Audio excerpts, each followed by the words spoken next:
LRT radioteka, radio laidos, tinklalaidės, muzika. Gyvenimo citrinos.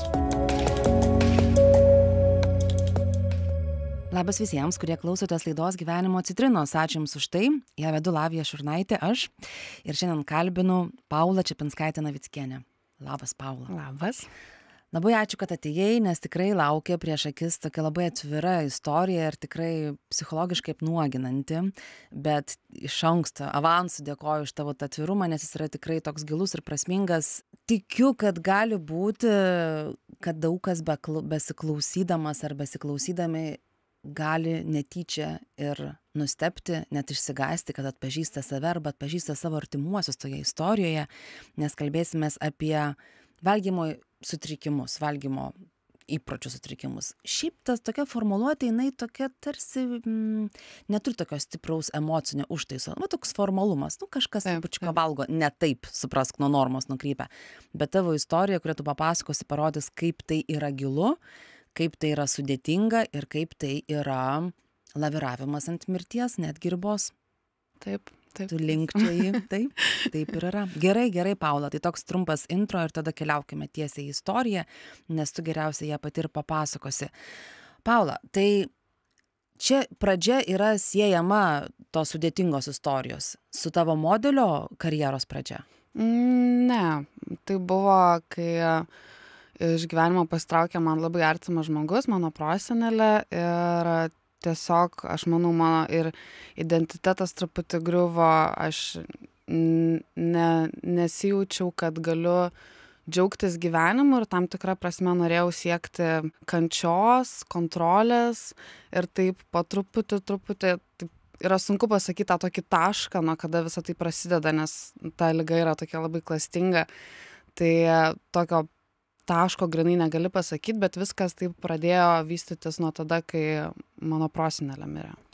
Tai ta tokia noras kontroliuoti save per savo kūną radosi kaip gedulo forma? Taip, aš kažkaip maniau, kad tokiu būdu pasieksiu, nežinau, tam tikrą kažkokį išsilaisvinimą, kad išsivalysiu save, kad aš negaliu džiaugtis gyvenimu ir va tas kančios nutiestas kelias yra vienintelis teisingas kelias ir tai, kad negali būti jokio purvino maisto pas mane, negali būti ten, nežinau, jokių linksmybių ir taip toliau ir kad turiu tiesiog koncentruotis ties tuo buvimu tam tikrą prasme tobulą, anoreksijos akyse, tarkim.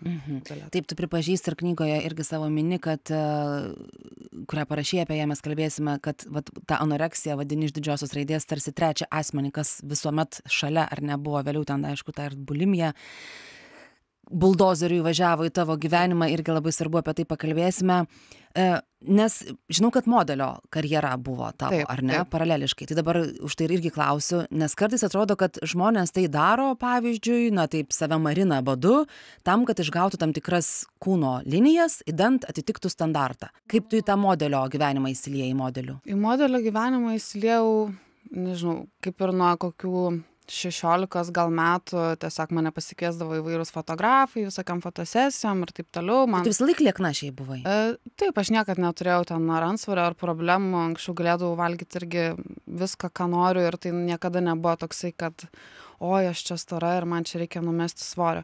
Bet aišku, nežinau, man atrodo irgi visuomeniai yra tas moters stereotipas, kaip jinai turi atrodyti ir tikrai yra daug irgi merginų, kurios eina šitų kelių dėl to, kad neatitinka tų sociumo sukurtų normų ir kad įsivaizduoja, kad tai yra gražu ir jos turi tai pasiekti ir kitaip jos bus nevertinamos. Tai ta liga gali prasidėti dėl įvairiausių priežasčių ir tikrai irgi yra modelių pasaulyje nemažai merginų, kurios irgi kenčia su tuo. Aš knygoje irgi aprašau situaciją ir žmogų, su kuriuo susipažinau per visą šitą modelių pasaulį. Tai tikrai irgi Tai yra kaip netgi kai kurių pasirinkimas, tarsi, ar ne, tai vienintelis kelias, jeigu tu nori būti tokio lieknumo ar liesumo, tai turi priimti tą ligą. Apskritai, man atrodo, gal niekada neįsivaizduoji, kad ta liga tave tai pasiims. Tai viskas visą laiką atrodo labai nekaltai. Nu. Ir nežinau, aš kaip ir atsimenu save mokykloje, tarkim, tai būdavo toks dažnas atvejis, kai tiesiog mes visos ten klasiokės kalbam ir ten kažkas, būdamas 15-14 metų, jau gali sakyti, oi, mano kokios storos kojos ten, ar koks mano pilvas. Tai tas atrodo tarp merginų pakankamai anksti jau prasideda visas tas savo kūno, nežinau, matymas, koks jis turi būti ar koks jis yra. Ir man atrodo, kad ta liga, kai prasideda, tai, kaip ir sakiau, tu nesuvoki, kad tu nueisi į tokį kraštutinį, bet jinai paskui pradeda veikti ir su tavo chemija, su smegenim ir taip toliau, ir galiausiai tu jau supranti, kad nebe tu kontroliuoji visus tos dalykus, bet tave liga kontroliuoja. Bet tai būna jau per vėlų, ar ne? Tu tą prašoki tarsi tokia dar saugią stotelę ir tu akligatvėje, kai supranti, kad oho, įpuoliau. Taip. Tai kaip ta pradžia tavo atrodė? Sakai, nėra tokio taško. Tai čia nesloga, žinai, kad vakare nebuvo, šiandien ryte atsikėliau ir viskas aišku, turiu sinusitą, pavyzdžiui. Tavo atveju, tu atsimeni save kada, kai tu jau sąmoningai pradėjai suprasti, kad va čia yra kažkas susijęs su daugiau, ne tik kažkokiu lengvu, laisvu pasirinkimu valgysiu, nevalgysiu. Aš manau, taip nepripažinau to, bet kaip jau ir pradėjau tai suprasti turbūt Kolumbijoje. Kiek tau metų tada buvo? Turbūt 19 ar 18. Apie 20 tavo metai. O Kolumbiją tu nuvykai vėlgi kokiu tikslu? Modeliauti. Turėjau ten kontraktą. Tai ir ten kažkaip pradėjau jau taip atrūšiuoti save, tarp to, kas yra gerai, kas yra blogai, ten atsisakiau ten visų gyvūninės kilmės produktų, apskritai viso perdirbto maisto, net ir ten kruopų, valgiau tik vaisius ir daržoves, tada nusistačiau laiką, iki kada galiu valgyti, tada buvo labai toks griežtas sporto salės režimas irgi, ten kiekvieną dieną, kad turėjai. Ir aš taip kažkaip, mes neturėjom svarstyklių tuo metu, aš labai to gal nemačiau, tiesiog socialiniuose tinklose jau ten būdavo, man jau rašydavo, o jau kažkas jau tau darosi. Nes su savo nuotraukas publikuodavai. Bet galiausiai atsimenu tokį momentą irgi, kai mes nuvykom į kitą miestą ir tam buvo svarstyklės ir aš atsistojau tada ant svarstyklių ir galvojau, o aš čia kaip tik tiek daug vaisių privalgiau, nes vaisiai jau buvo kažkas tokio. Ir aš tada pamačiau, kad sveriu gal 48 kilogramus ir tada galvojau, o, wow, to jau džiaugeisi? Taip. Tie skaičiukai, jie vat kažkokį tokį turi. Ir aš atsimenu paskui kažkaip irgi, ir kai mamai pasakiau, bet aš mamai vis taip sakydavau, kad čia mano sveikas gyvenimas ir tiesiog čia visi žmonės man pavydi, nusistatė prieš mane ir taip toliau. Nes tu neigiamų komentarų sulaukdavai teisingai, kad kažkas negerai? Ir tokių būdavo, bet daugiausiai tai taip žmonės būdavo, kad tu sergi, tau reikia pagalbos. Ir aš kažkaip mamai paminėjau tuomet irgi, kad sveriu 48 ar kažką, ir mama, kad negerai, ir jau jeigu jau pasieksiu kokią 46, jau turėsim kažką daryti, nes ir tada buvo toks naujas skaičius pas mane galvoju išsidegė, 46. Yra kažkiek. Taip, ir taip, kas kartą tu vis pamatai kažkokį skaičių ir tada, dabar bus toks, ir taip vis atrodo, tie skaičiukai sukelia kažkokį, nežinau. Vis per mažai atrodo, kad vis dar yra kur mesti. Taip. Paula, man jau teko pavartyti tavo knygą ir perskaičiau, prisipažinsiu, skaičiau prieš susitikimą su tavim, gurkšnau kažkaip kavą taip paprastai ir jaučiu, kaip pradedu tarsi drebėti iš vidaus. Tikrai tavo patirtis yra sukrečiančios. Ir dienotvarkė, toj pačioj Kolumbijoje, kai sakai, kai buvai atsisakius bet kokio maisto, buvai pasilikusi tik tai daržoves ir vaisius, tokia iliuzija buvo jį susikūrusi, kad čia suprask, ne va tai švarus maistas ir čia labai gerai. Ir tas, tai savęs jau toks marinimas ir dar tos treniruotės sporto salė. Kaip atrodavo tavo diena? Atsikeli ryte, ką tu valgydavai, kiek tu sportuodavai? Atsigeri kavos. Rūkydavai dar tiesa? Taip, tuomet sporto salę, tuomet prieš tai dar pusryčiams valgai gal kelis vaisius, eini į sporto salę, pasportuoji, grįžti, pavalgai kokių daržovių, tada vėl keliauji į sporto salę, tada grįžti ir tiesiog jau lauki iš esmės, kada galėsi eiti miegoti ir kada vėl galėsi atsikelt, nes fiziškai aišku nori to maisto, tau ir skrandis skauda ir visa kita, bet tu vis galvoji, okei, ten atsigeri vandens, kažką pasižiūri, lauki tiesiog, kol eisi miegoti, nauja diena ir vėl viskas iš pradžių ir tiesiog iš esmės toks laukimas visą laiką. Ir tas maistas irgi vėl ryte kažkoks ten vaisių davinys, taip, ar ne? Taip. Žinau, kad skaičiuodavai kiekvieną kąsnį ir net buvai nusistačius tokią kalorijų ribą, kuri šiaip jau yra peržengianti kraštutinę ribą, kurią galima. Tai apie tuos skaičius, kodėl tu buvai susigalvojus tą 500 kalorijų per dieną, nes šiaip jau žemutinė riba yra 700, gyvybiškai svarbu žmogui per dieną suvartoti. Nežinau tiksliai, kodėl buvau nusistačius tokią ribą, galbūt tiesiog apsiskaičiavus buvau irgi programėlę atsisiuntus, kas man atrodo irgi labai paveikė mane su tais visais skaičiukais ir dar labiau ėmiau skaičiuoti, nes kai viską ten užsirašydavau, kiek gramų aš sverdavau maistą, kad tiksliai žinočiau, kiek kas turi kalorijų. Ir tada tiesiog atrodė, kad jeigu aš tiek suvalgysiu, tada tikrai mesiu svorį ir man daugiau ir nereikia ir kad visa kita, tai nežinau, tokia...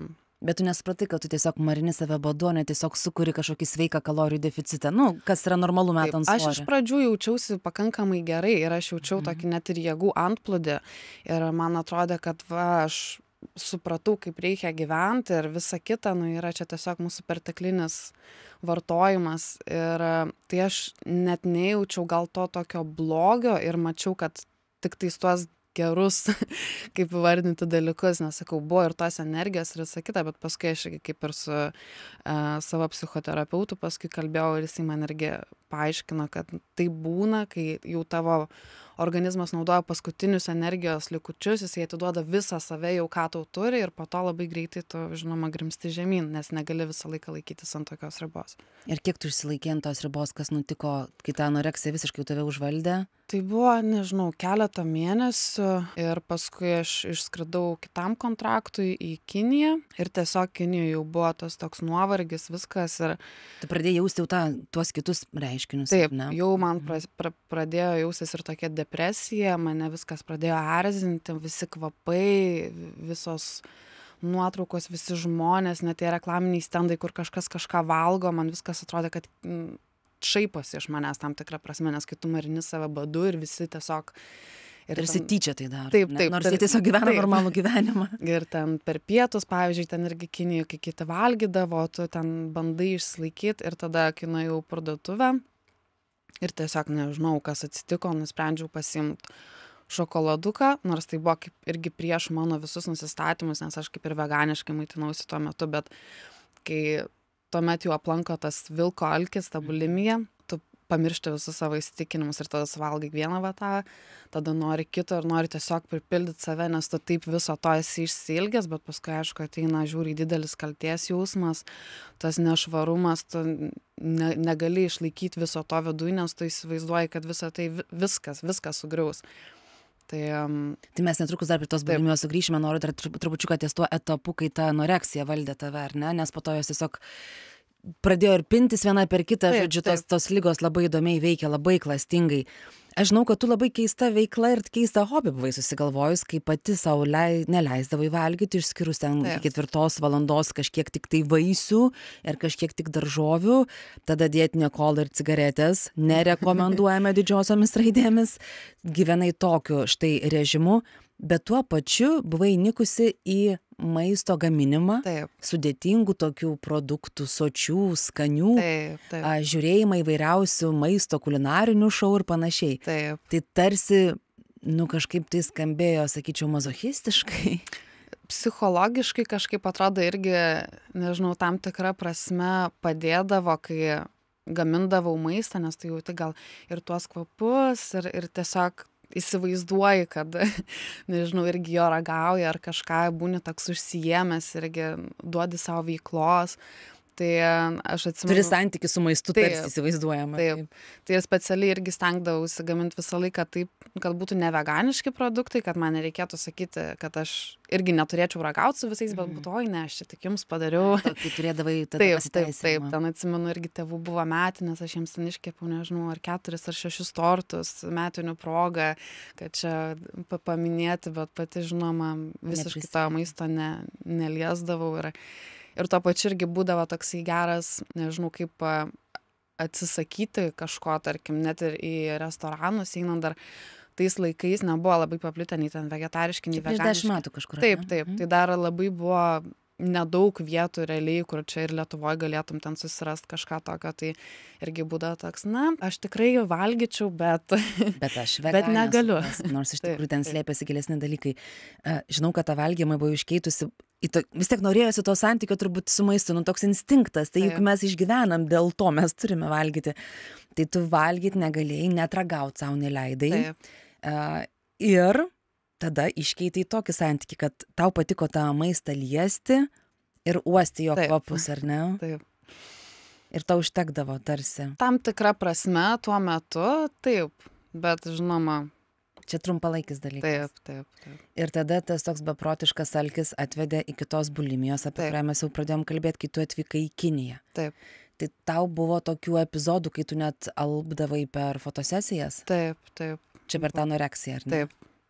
Tiesiog buvo labai didelis kiekis darbo ir, kai tų kalorijų nėra, tai žinoma, energijos irgi negauni ir tiesiog būdavo kartais per daug ir buvę ir alpimų ir paskui pykčių, nes ten žmonės vis tiek nesustabdydavo darbo, nes tau kažkas atsitinka, tu toliau turi dirbti, ten atsigauni truputį, vandens atsigeri ir toliau. Ir man jie tiesiog irgi ir tokį labai didelį pyktį augino ir aš jaučiau, kaip nebetelpa jau ir tos emocijos man jie ir tas pyktis. Ir paskui ta bulimija atsiradus iš esmės padėdavo man įeiti į tokią afekto būseną, kur tu nebesi nei čia, nei kažkur kitur ir tau nebereikia laikytis jokių taisyklių. Tai tam tikra prasme kaip atostogos nuo anoreksijos, bet iš esmės tave dar labiau vargina, nes, žinoma, visi tie vėmimai paskui... Dar naujas kalėjimas. Taip. O dar truputėlį apie tą Kiniją irgi, apie tą tokį apskritai požiūrį, tame tokiame skubančiame mados pasaulyje, ar ne? Ar gali tą istoriją papasakot, kai tu nualpai, tave paguldė į lovą ir tu tikėjai, kad tave išsiųs namo, bet empatijos ir užuojautos nesulaukiai. Manęs net nepaguldė į lovą, ten tiesiog buvo fotografavom, aš jau neatsimenu, kuris ten tas komplektas buvo, tiesiog pradėjau jausti, kaip viskas pradeda suktis. Nukrentu, atmerkiu akis, žiūriu daug, visi taip susispietę aplinkui, tada davė vandens atsigerti, sako, kaip ir viskas gerai ir aš kaip ir, bet kaip ir tikiuosi, kad mano diena baigta, aš jau galėsiu grįžti namo, išsiverkti ir taip toliau ir tada, tai gerai, einam papudruosim nosytę toliau ir eisim toliau dirbti. Tai toks irgi, atsimenu, buvo labai, labai daug pykčio manyje, tokia... Toks šokas, supratai, kad niekam esi iš tikrųjų nesvarbi. Taip. Ir ypač kai sergi, tom ligom, tai tu apskritai pradedi visą pasaulį matyti tokį kaip truputį nusistačiusi prie tave, tu jauties toks labai nereikalingas, nesuprastas, kad nieks negali net įsivaizduoti, ką tu jauti ir tu labai taip izoliuoji save tiesiog su ta liga, kad tu pasiliktum, pradedi identifikuotis, kad ta liga esu aš ir daugiau nieko nematyti. Ir aišku, slėpija. Tai žinoma, nes to pačiu yra ir labai didelė gėda. Nežinau, man atrodo, daugelį vietų, aš nežinau, tarkim, kai ir būna seksualinė prievarta, tarkim, kažkas patiria, tai irgi yra gėda tam tikra, kad nepasakyti to, nepapasakoti, nes tu kažkodėl jautiesi kaltas, kad tai patyri. Tai man atrodo, čia yra tos tam tikros stigmos pas mus sociume ir su šita liga lygiai taip pat. Tu atrodo jauti, kad tave smerkia, kad čia valgyti normaliai negali iš serijos. Arba tu, pavyzdžiui, man irgi buvo labai didelis toksai jausmas, nežinau, kadangi aš labai taip visą laiką ten pasakodavau apie žmonių gelbėjimą, apie maisto išmetimą, kaip tai negerai ir aš labai dėl to išjaučiau visą laiką, bet kai ateidavo bulimijos laikas, tai epizodai, ar ne? Taip. Tos tarsi vertybės kažkur pasimiršdavo. Taip, ir tuomet po viso to tu taip pat save labai stipriai pradedi kaltinti, nes atrodo, aš dabar tiek čia maisto paėmiau ir išvėmiau, kai žmonės neturi ką valgyti ir tu tada dar labiau save baudi. Toks visą laiką atrodai ir užsidaręs ir gėdijas pasakyti. Taip. Savęs nekenti visą laiką. Ir net neturi kam atrodo pasakyti, nes atrodo, žmonės pamatys arba supras, kad tu vemi ir jie turi tokį įsivaizdavimą, ir artimiesiems nesakėjai, ar ne? Taip. O kas stabdė, slėpė, kodėl atrodo, taigi mama, žinai, atrodo, kad savi. Ta pati gėda tiesiog atrodo. Ir tuo pačiu irgi tu esi taip prisirišęs prie tos ligos, kad tam tikrą prasme tu nenori išduoti jos paslapčių, nes tu kažkaip giliai vis tiek žinai, kad tu gal dar nori sugrįžti prie tos ligos. Tai jeigu aš, pavyzdžiui, nu, jau kai pradėjau sveikti, tai jau kitaip viskas prasidėjo, bet kai tu sergi, tai tu žinai, kad jeigu aš dabar pasakysiu, kad aš čia, kai sakau tą, aš iš tikrųjų nueinu ten pavemti ar kažką, tai jeigu aš išduosiu šitą paslaptį, aš daugiau taip negalėsiu daryti. Tai tu pasilieki visas tas paslaptis, kad, jeigu ką, gal aš dabar savęs nekenčiu, noriu pasveikti, bet gal netyčia aš kitą akimirką jau kitaip norėsiu. Ir to pačiu man pačioj pradžioje irgi labai nebuvo to noro atsisakyti anoreksijos. Kai atėjau ta bulimija, aš tada norėjau grįžti prie anoreksijos. Apie tai pasikalbėsime, taip, kad toks irgi kažkokia tokia disociacija, atrodo, kad gal reikia norėti abiejų atsisakyti, bet tada ta bulimija pasirodė 100 kartų baisesnė ir jau anoreksija neva tai netokia baisi. Tai gerai, tai mes netrukus pratęsime, ar ne, ir tada pasikalbėsime, tu padėsi suprasti, kas yra ta bulimija, nes vėlgi tu labai taip aiškiai, smulkiai ir taip įtaigiai suvokiamai aprašai, ką reiškia gyventi toje bulimijoje. Tai nėra tik tai daug pavalgiau ir ten pavėmiau ir ką. Ne, tai nėra joks šaunus būdas atsikratyti maisto, tai yra labai labai baisu. Tai mes netrukus pratęsime. Priminsiu, kad šiandien gyvenimo citrinose vieši Paula Čepinskaitė ir atvirai pasakoja savo istoriją apie valgymo sutrikimus. Ir skamba taip, tas vis tiek, sakau, tas terminas, man atrodo, yra per silpnas suprasti, bet už tai mes kalbame, kad galėtume gilyn nerti ir ačiū tau už atvirumą. Dėkui, kad klausotės laidos Gyvenimo citrinos, netrukus pratęsim. Gyvenimo citrinos. Ačiū, kad klausotės laidos Gyvenimo citrinos, ją vedu aš Lavija Šurnaitė, kalbinu šiandien Paulą Čepinskaitę ir kalbame atvirai apie tai, ką reiškia gyventi su anoreksija, kaip tai yra sudėtinga, kaip tai yra baisu, kaip tai tave tiesiog pavergia ir tampa liga, svarbiausia, kad suprasti, nors tam tikrų metų esi susitapatinęs ir galvoji, kad čia yra viskas gerai, nors iš tikrųjų tiesiog lėtai save marini. Tai tokia, turbūt kažkuria prasme lėta savižudybė, galima turbūt ją ir taip pavadinti, ar ne? Nes kai tu pasakoji pirmoji dalyje, tiek, kiek tu suvartodavai maisto, kitaip ir nepavadinsi. Tai buvo visiškas badas.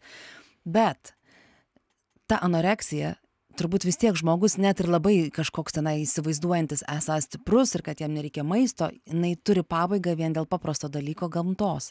Kad alkis, jisai vis tiek atveda iki kažkokios beprotystės ir tada įvyko kas tavo atveju, bulimija. Taip. Tai papasakok, prašau, sakai, kad vieną dieną tiesiog vėlgi dirbdama modeliu Kinijoje, užėjai į parduotuvę, ir ne tik vaisių ir daržovių, bet sustojo ir nusipirkai šokoladuką. Ir tai buvo pradžia bulimijos. Nusipirkau šokoladukas, valgau, tada grįžau, prisipirkau visokiausių dar traškučių ir dar įvairiausių dalykų, kurias visus stabdžiau, nes atrodo, kai jau, nežinau, kabutėse, taip, sutepi save su tuo nešvariu maistu, atrodo, tuo pačiu irgi atrodo, gerai, tai dabar padarysiu, taip, ir tada viskas jau, ir daugiau nebe, va čia bus vienintelis. Ir taip paskui galiausiai aš įkliuvau visą tą ratą, nes pavalgai, tuomet išvemi ir žinoma, vėl ateina tau vėl tas alkio jausmas ir tu, kadangi jau ir pratampai tas skrandis į dar stipresnis ir jau psichologiškai tu irgi galvoji, bet ašgi galiu suvalgyti ir išvemti. Ir tuo pačiu, kaip ir prieš tai minėjau, irgi tau atrodo, tai duoda kažkokias tam tikras atostogas, kai ir tau nereikia savęs kontroliuoti, tau nereikia savęs varžyti, tu gali žiūrėti filmą ir tiesiog valgyti ir pripildyti save ir tada visą save ištuštinti vėl. O kaip atrodavo tokie epizodai tos bulimijos? Nes tai nėra tiesiog pavalgai, ir jeigu žmogus, kuris neturi valgymo sutrikimų, tai jis pavalgo ten gal trupučiuką sočiau, gal trupučiuką mažiau, bet ką reiškia, kad tai yra tikra bulimija kaip liga? Kaip atrodė tie epizodai ir papasakok, kokius maisto kiekius tu suvalgydavai per vieną kartą? O, tai didžiulius maisto kiekius. Šiaip aš visą laiką, nežinau, stengdavausi irgi, tarkim, dienos pradžia, aš nieko nevalgau, pradedu švariai, išgeri kavos, nueini ten padirbi ir tuomet grįžti, bet pasidarai laiko tarpą, kad dažnai, kad galėsi būti vienas arba niekano netrukdomas, tuomet nueini nusiperki maisto, tai irgi turėjau visą laiką tam tikrus ritualus, nuo ko pradėti valgyti, kokius maisto produktus pasilikti paskutinius, kas kaip išsivėmė, ką tu turi matyti, kai vėmi, kad žinotum, kad viską tikrai išvėmė. Gerai, ar gali papasakot, pavyzdžiui, tam tikrus maisto tiesiog produktais papasakot, kaip atrodo toks vienas tavo prisėdimas? Nu, tarkim, nežinau, kai jau grįžau į Lietuvą, tarkim, ir valgydavau, tai būdavo... Tai istorija papasakok iš knygos, tiesiog žinau, kai tu tiesiog virei varškėčius, ėmei sūrelius visai šeimai paliktus, telefonu užsakinėjai šeimininę pizzą ir kas ten daugiau. Ir tada tas kažkoks keistą ritualą net susikurdavo ir net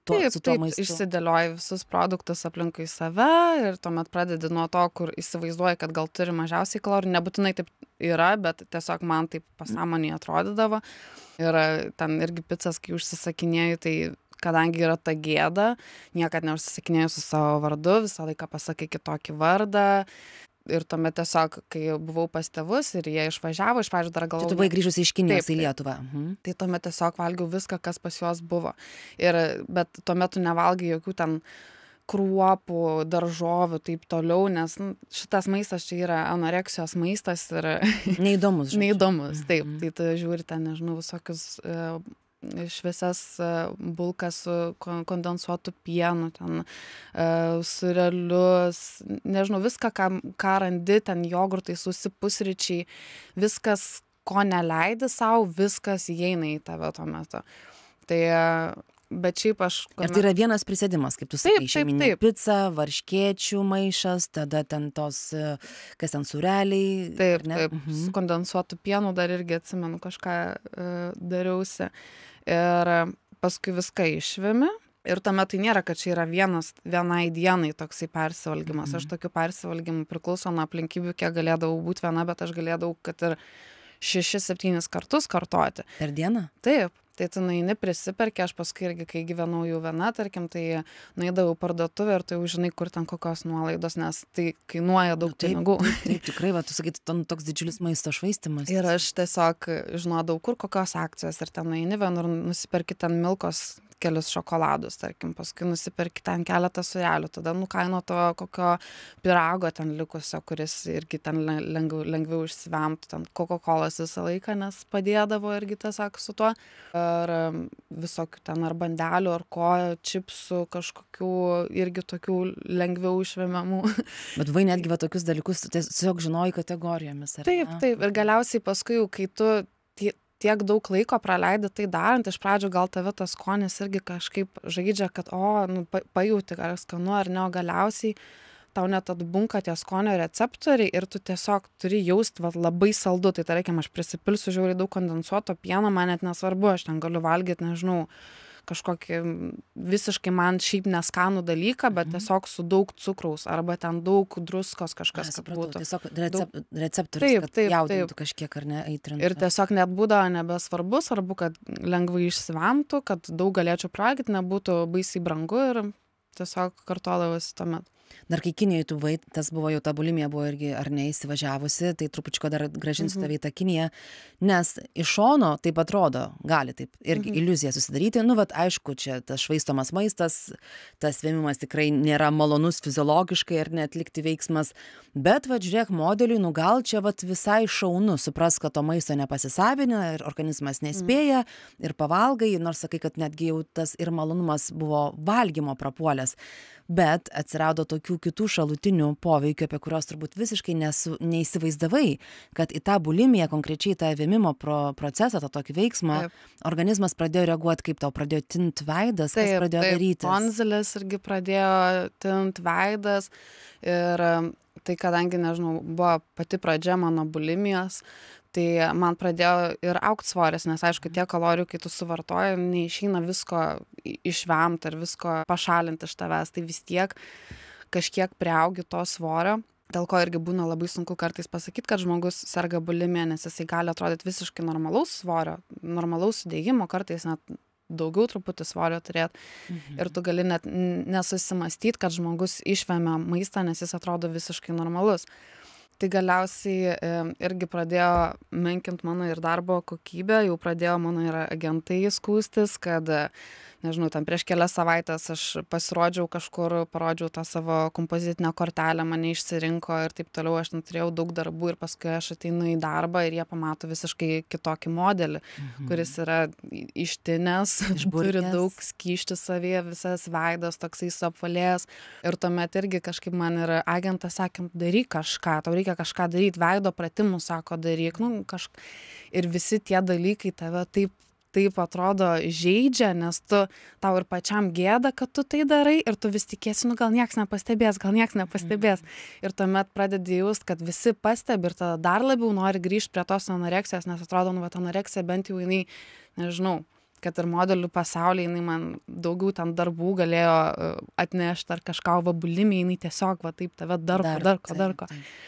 Tai bet tau kažkaip tai irgi jau reikėjo, nors tu labai slėpei ir buvo beproto gėda, bet vis tiek kažkoks turbūt vidinis išgyvenimo, tą tokią liepsnelę ruseno ir tu parašei savo kažkokiam draugui ar tėmam, ar ne, tau norėjosi pagaliau pasisakyti, labai buvo per sunku laikyti, ar ne, savyje tokius akmenį. Taip, galiausiai nusprendžiau parašiau tuo metu savo buvusiam draugui ir tiesiog norėjosi pasakyti, aš net nežinau, ko aš tikėjausi iš to, bet tiesiog norėjosi, kaip ir toks pagalbos šauksmas. Bet tuomet mano draugas irgi perdavė šitą žinią mano mamai. Tuomet man mama paskambino, aš ten jai sakau, ne, čia vieną kartą, čia šiaip jokios nėra problemos, nes žinoma, nenori irgi, kad mama jaudintus ir taip toliau. Ir aš labai supykau ant to draugo, kad jisai taip išdavė mano paslaptį, bet aišku, kai esi su valgymo sutrikimais, tiesa yra vienintelis kelias, kaip tu apskritai gali pradėti gydyti. Tai kad ir kaip aš pykau, tai buvo ne tai, kad aš pykau, bet mano liga pyko, kad ją parodė ir dabar jau aš žinau, kad mano mama kitaip matys, man bus sunkiau paslėpti tam tikrus dalykus nuo jos. Ir tu grįžai į Lietuvą, apie kurią mes trupučiuką pakalbėjom, tą epizodą, ir tie bulimijos epizodai niekur nedingo. Ne. Čia sako, tas man, ir kas, kad tu išvažiuosi iš šalies, bet problemos tavim persikels. Ir Lietuvoje buvo tas pats, bet jau mama žinojo ir bandė tau padėti. Kaip tu reagavai į tai? Labai priešiškai ir iš esmės viskas, ko norėjau, tai tiesiog vėl išvykti iš Lietuvos, dėl to, kad iš pat pradžių kažkaip irgi tėvai ten važiuodavo į darbą, žinojau valandas, kada pasilieki vienas, taip toliau, paskui buvo toks... Tiesiog strateguodavai, kada gali surengti tuos epizodus apsivalgymą. Ir tuomet aš jau ten žinau, kada paskutinį kartą galiu išsivemti, tada aš nusiprausdavau, atpirkdavau maistą, jeigu kažką būdavau ten suvalgius iš tėvų, bet šiaip jau paskui pati pasirūpindavau to maistu. Tai tada nusiprausi, pasidarai ten juodos kavos, pradedi kaip ir dieną iš pradžių, visas toks tuščias, lyg čia nieko nebūtų įvykę, grįžta tėvai, tada kažkur išvažiuodavau, tada jau pradėjau irgi stengtis kiek įmanoma mažiau laiko būti namuose ir nežinau, kažkaip... Nes mama tave prižiūrėjo, natūraliai. Tai aš visą laiką stengdavausi grįžti, kai miega, kai jau gali nebesutikti artimųjų. Bet galiausiai irgi buvo vienas toks protrūkis, kur tiesiog prie mamos akių tai buvo, nes negalėjau tiesiog su ją sustabdyti, jinai ten kepė duoną, aš pradėjau valgyt, pradėjau suprast, ką aš darau, norėjau bėgti į tualetą, mama norėjo manęs neleisti, aš ten iškėliau didžiulę sceną ir man visiškai nerūpėjo, net kad ten, nežinau, ar mano maži brolis ir sesė buvo, tuo metu tu visiškai nematai kitų ir tu taip esi susikoncentravęs į save. Ir aš tiesiog šiukšlių dėžėj pradėjau išveminėti maistą. Ir tada kažkaip mama irgi paskui labai pradėdavo, nes aš ir naktim darydavau tas persivalgymo bulimijos epizodai būdavo. Tai mama paskui irgi jau pradėdavo ten girdėti ar matyti ten kameros, tarkim, namuose ir ar kažką, kur aš einu, kad labai tokia kontrolė iš jos atrodo irgi prasidėjo. Ir mane tai pradėjo varžyti visą tai, kad aš tiesiog nusprendžiau viskas, aš turiu pabėgti, iškeliauti ir susitvarkyti kažkaip. Ir tu tada vėl kažkur tai jau nurūkai toli. Vėl kažkur į Aziją tenai, ar ne? Taip, turėjau iš pradžių į Malaiziją nuskridau, ten turėjau truputį pabūti ir paskui į Kiniją atgal grįžti, bet jau aš tuomet išvykau su tokiu didesniu noru susigrąžinti anoreksiją ir atsisveikinti su bulimija. Tai... Bet žiūrėjau, dar tam tokiam iliuzijų pasaulį gyvenai, kad tarsi vienas geriau už kitą. Taip. O pasakyk, kada nutiko toks tikrasis kažkoks nušvitimas ar prošvaistė, ar gal kažkoks pirmas, žinai, toksai kažkoks impulsas, kuris vis dėlto pradėjo to tokį sąmoningumo ir gijimo tavo kelią. Kas nutiko? Negreitai iš esmės. Nes mes galėtume tikrai labai ilgai kalbėti ir tavo istorija yra labai įdomi, bet gerai, kad tu knygą parašei, tai visą laiką galima bus paskaityti ir daugiau. Bet jau kalbant apie tą tokį, o kada, žinai, kas nutiko? Šiaip ilgą laiką nebuvo jokių tokių prošvaisčių, atrodo, ir paskui, nežinau, mama jau kaip ir labai, nes paskui vėl, kai grįžau į Lietuvą, mano jau būklė tokia buvo pakankamai bloga, aš jau labai nedaug svėriau ir tuomet su mama buvom sutarę, kad aš pabandysiu atsigulti į valgymo sutrikimų centrą, bet aš visiškai, aišku, nenorėjau dar sveikti, man ten vienintelis buvo, kad tokie aš pabūsiu, mama bus laiminga, aš grįšiu, vėl numesiu svorį ir viskas vėl bus mano rankose, ta kontrolė. Įsivaizduojama, Ne mano, kad- bet kad- anoreksijos.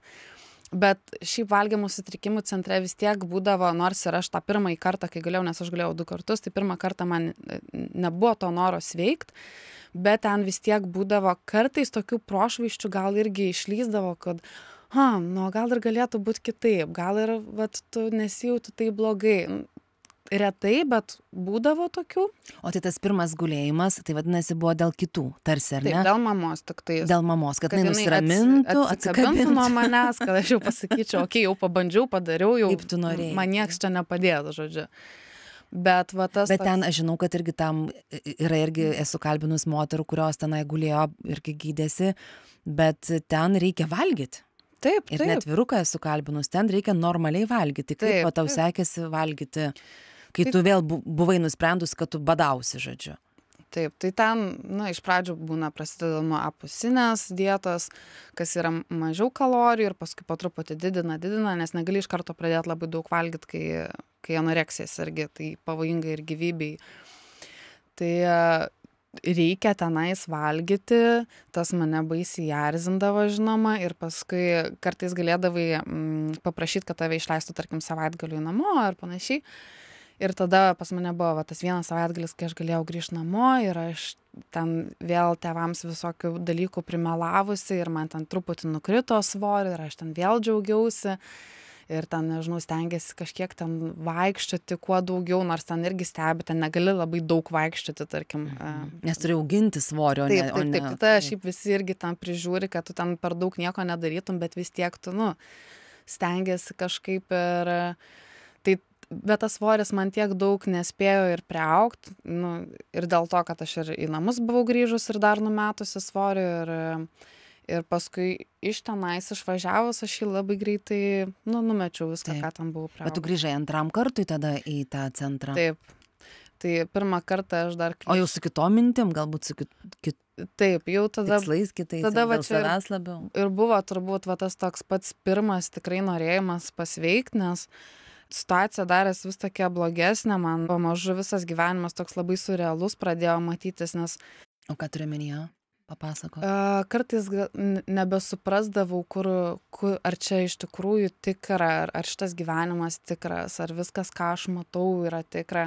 Man trukdavo tokio apskritai gyvenimo pojūčio ir aš būdavo sėdėdavau kartais taip žiūri ir atrodo turi tokių minčių, kad o jeigu, ir gal tada pajusčiau kažką, kad kažkas atsitiktų. Toks apmiręs esi visiškai, ar ne? Visiškai ir kartais... Šitas anoreksijos išraiška tokia, ar ne, nes tos smegenys visiškai negauna maisto niekur. Taip, toks... tai ima iš pradžių kalorijas ten iš riebalų, tarkim, bet pas mane visiškai nebuvo riebalų kūne, tuomet iš kaulų, iš dantų, galiausiai iš smegenų ima imti, iš bet kur dar gali kūnas.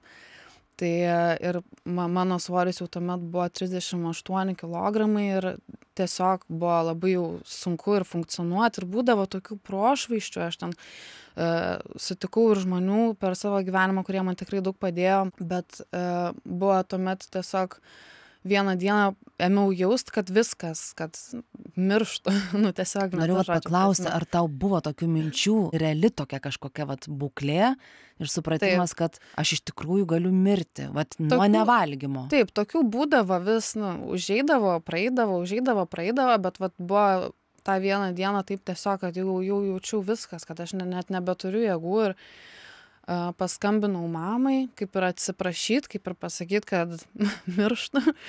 Ir tuomet tiesiog atvažiavo tėvai, mane nuvežė greitai į Santariškes ir iš pradžių pas mano gydytojas ten padarė kardiogramą, sakė, tiesiai turi atvažiuoti į Santariškes, nes sako, 4 valandas, sako, tu iš tikrųjų būtų mirus, nes ant tiek sulėtėjęs širdies ritmas buvo. Ir tada aš atsimenu kažkaip, kai gulėjau ir mama vis laiką buvo šalia manęs ir aš kai taip vis atsimerkdavau ir pasižiūrėdavau ją ir supratau, tada buvo tas toks pajautimas, galbūt pirmą kartą, kad čia ne tik apie mane, kad aš skaudinu ir kitus ir man, nežinau, tuo metu atrodė, aš nenoriu taip ir mamai savo sugriaut gyvenimą ir jau kai tavo gyvenimas yra pasiekęs visišką dugną, tu supranti, kad, pabandysiu, jau blogiau būti nebegali. Tai pabandysiu pasveikti. Ar ne į tą dugną. Taip, ir atrodo, pabandysiu pasveikti, nes, vis tiek blogiau būti nebegali. Tai jeigu ir nebus geriau, bet blogiau tikrai nebus. Ir tada toks buvo pirmas kartas, kad, pabandysiu, iš tikrųjų, gal kažkas pasikeis. Ir nuo to jau po truputį, irgi, aišku, labai daug laiko užėmė, bet jau pamažu pradėjau kapstytis iš viso to.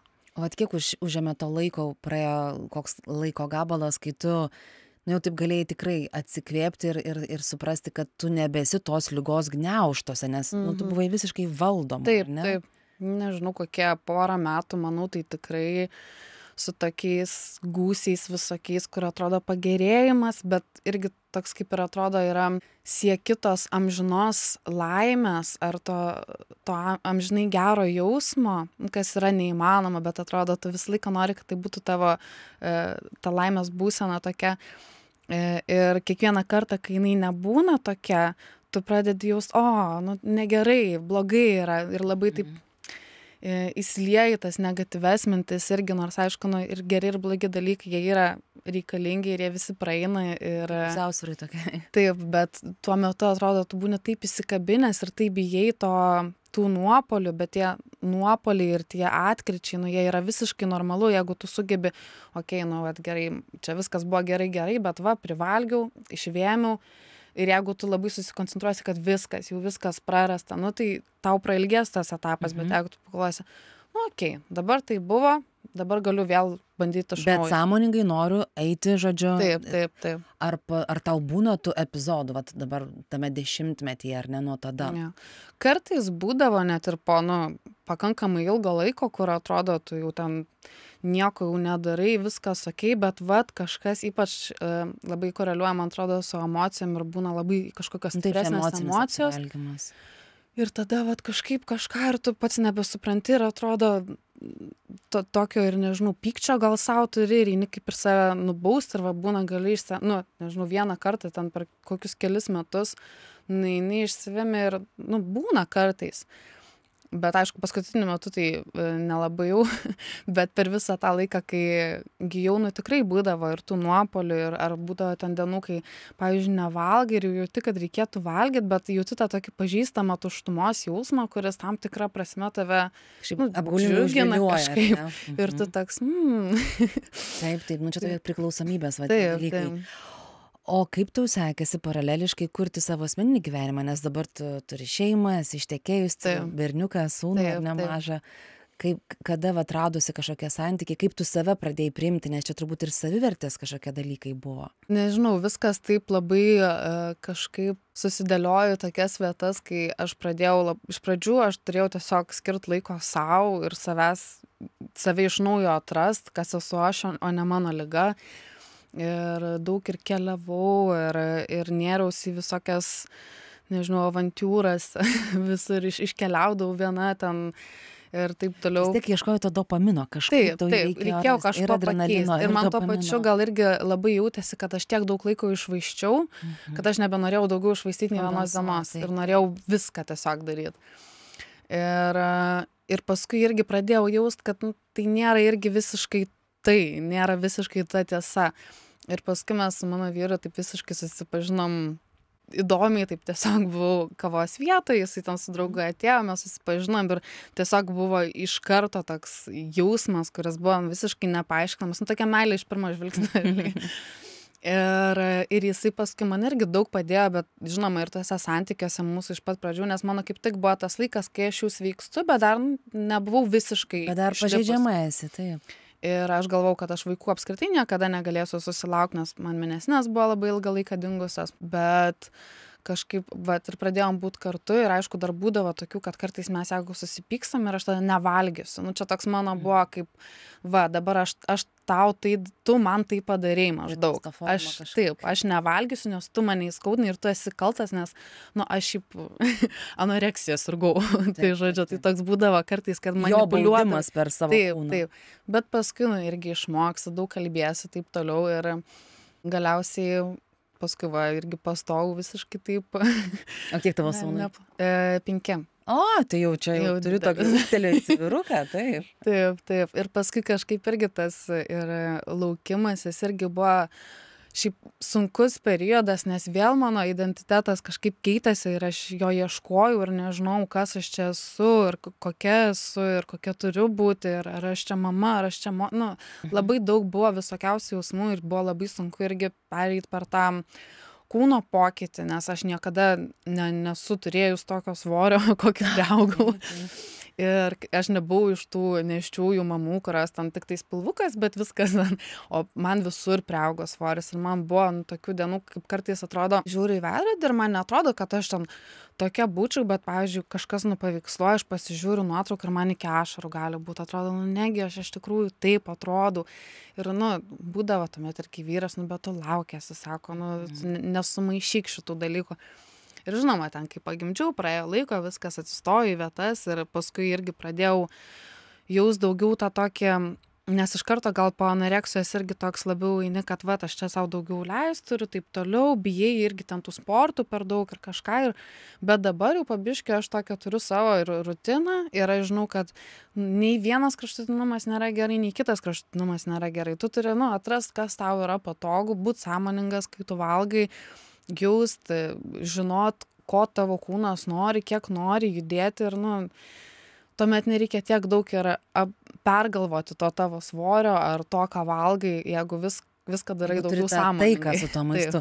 Tai dar keletas minučių apie tai, kad tau svarbu ir apie tai kalbėti. Tai yra akivaizdu iš to, kad tu šiandien papasakoji. Ačiū tau labai, tikrai nėra pati patogiausia tema ir kalbėti gražiai jaunai merginai ir ne, kaip atrodydavo vėmimo epizodai ir visa kita. Tai tikrai dėkui už tą drąsą. Ir žinau, kad tavo mama yra psichologė ir jūs kalbate viešai apie tai, įvardijate tas bėdas, kad atsigręžtume vieni į kitus, artimiausi, kad nebijotume pasakyti, nes tavo atveju ir buvo, kad tu bijojai sakyti, gėdijai to dalyko. Ir knygą turbūt parašei irgi vedina tokio tikslo, kad, kaip sakai, atsikratyti maksimaliai tų stigmų. Taip, man apskritai buvo iš tikrųjų, kai aš pirmą kartą nusprendžiau pasidalinti, kai jau pradėjau sveikti, ir tai buvo pirmas kartas, kai pasidalinau savo nuotrauką prieš ir po. Ir iš tikrųjų tai buvo irgi vienas iš tokių akstinų mano nesustoti tam sveikimo kelyje, nes atrodo, kai tu jau pamatai ir tada galybė žmonių į mane kreipėsi ir pasakojo savo istorijas ir sakė, kad jie irgi tą patį jaučia ir kaip jiems gerai ir smagu pamatyti, kad irgi kažkas su tuo yra ir tokios kaip ir vilties įpūsti jų gyvenimus. Ir tai man irgi lygiai taip pat davė, kaip ir sakau, tokio, negaliu jau pasiduoti, nes jau čia ne tik apie mane, bet čia jau yra apie visus. Tai jeigu aš jau vėl nusirisiu, tai vadinasi, mano pavyzdys neveikia ir žodžiu, jau ne tik man bus. Atsakomybė tokia užsidėjai.